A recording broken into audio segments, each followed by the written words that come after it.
নমস্কাৰ, education hub YouTube চেনেলটোলৈ আপোনালোক সকলোকে স্বাগতম জনাইছোঁ। আজিৰ ভিডিঅ'টোত আমি আলোচনা কৰিম অসমীয়া সাহিত্যৰ 20টা অতি গুৰুত্বপূৰ্ণ প্ৰশ্নোত্তৰ। অনুগ্ৰহ কৰি ভিডিঅ'টো শেষলৈকে চাব আৰু যদি চেনেলটো নতুনকৈ আহিছে ছাবস্ক্ৰাইব কৰিব। আহক তেনেহ'লে আজিৰ ভিডিঅ'টো আৰম্ভ কৰোঁ। অসম সাহিত্য সভাৰ প্ৰথম সভাপতি কোন আছিল?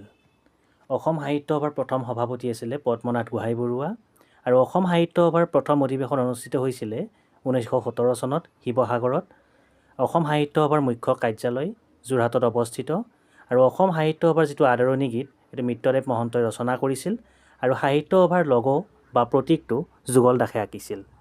সাহিত্য অকাডেমি বঁটা লাভ কৰা প্ৰথম অসমীয়া উপন্যাস কি আছিল? সাহিত্য অকাডেমি বঁটা লাভ কৰা প্ৰথম উপন্যাস আছিলে ইয়াৰিংগম। এই উপন্যাসখন বীৰেন্দ্ৰ কুমাৰ ভট্টাচাৰ্যদেৱে ৰচনা কৰিছিল আৰু 1961 চনত সাহিত্য অকাডেমি বঁটা লাভ কৰিছিল।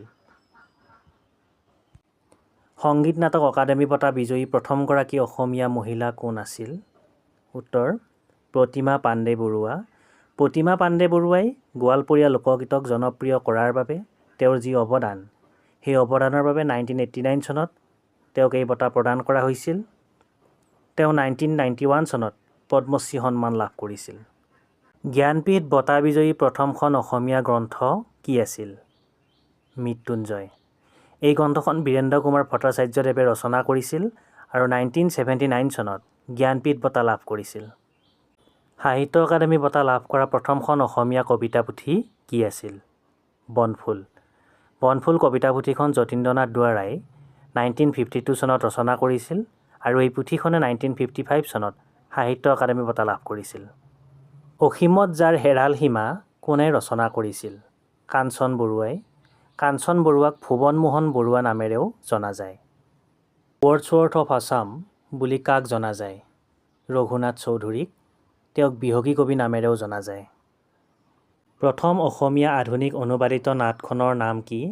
ভ্ৰমৰংগ। ভ্ৰমৰংগ নাটখন ৰমাকান্ত বৰকাকতিদেৱে ৰচনা কৰিছিল।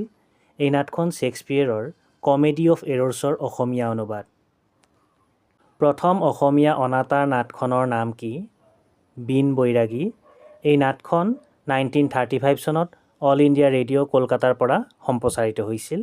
আকাশবাণী গুৱাহাটীৰ পৰা সম্প্ৰচাৰিত প্ৰথমখন নাট হৈছে ধৰালৈ যেতিয়া নামিব সৰগ আৰু এই নাটখন সত্যপ্ৰসাদ বৰুৱাদেৱে ৰচনা কৰিছিল।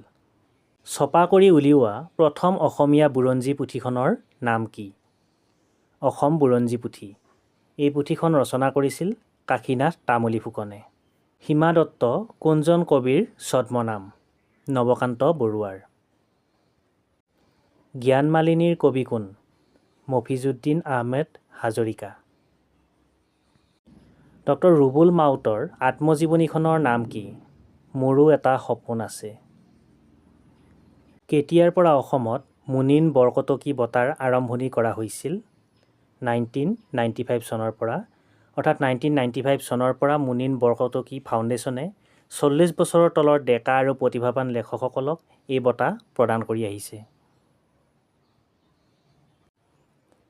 শ্ৰীমন্ত শংকৰদেৱ বঁটা কেতিয়াৰ পৰা প্ৰদান কৰা হৈছিল? 1986 চনৰ পৰা। এই বঁটা সাংবাদিকতা, কলা সংস্কৃতি আৰু সাহিত্যৰ ক্ষেত্ৰত বিশেষ অৱদান আগবঢ়োৱা ব্যক্তিসকললৈ অসম চৰকাৰে প্ৰদান কৰে। অসমত অসম ৰত্ন বঁটাৰ আৰম্ভণি কেতিয়া কৰা হৈছিল? 2009 চনত আৰু এই বঁটা লাভ কৰা প্ৰথম অসমীয়া ব্যক্তিজন হৈছে ডক্টৰ ভূপেন হাজৰিকা। অ মোৰ আপোনাৰ দেশ গীতটো প্ৰথম কোনখন আলোচনীত প্ৰকাশ পাইছিল? বাঁহী আলোচনীত প্ৰকাশ পাইছিল। এই গীতটো 1909 চনত বাঁহী আলোচনীত প্ৰকাশ পাইছিল। গীতটো লক্ষ্মীনাথ বেজবৰুৱাদেৱে ৰচনা কৰিছিল। এই গীতটো অসমৰ জাতীয় সংগীতৰূপে অসম ছাত্ৰ সন্মিলনে 1927 চনত তেজপুৰত আনুষ্ঠানিকভাৱে গ্ৰহণ কৰিছিল। কাঠনিবাৰী ঘাট কিতাপখন কোনে লিখিছিল? মহিম বৰাই। জ্ঞানপীঠ বঁটা বিজয়ী প্ৰথম অসমীয়া মহিলা কোন আছিল? মামণি ৰয়ছম গোস্বামী। তেওঁৰ প্ৰকৃত নাম আছিল ইন্দিৰা গোস্বামী। জনজাতীয় জীৱনৰ আধাৰত ৰচিত প্ৰথমখন উপন্যাসৰ নাম কি আছিল? জনজাতীয় জীৱনৰ আধাৰত ৰচিত প্ৰথমখন উপন্যাস আছিলে মিৰি জীয়ৰী। উপন্যাসখন ৰজনীকান্ত বৰদলৈদেৱে ৰচনা কৰিছিল। তেওঁক উপন্যাস সম্ৰাট বুলিও জনা যায়। মিৰিজীয়ৰী গ্ৰন্থখন প্ৰথম প্ৰকাশ হৈছিল 1894 চনত। আজিলৈ ভিডিঅ'টো ইমানেই। পুনৰ এটা নতুন ভিডিঅ'ৰ সৈতে আপোনালোকক লগ পাম। ধন্যবাদ।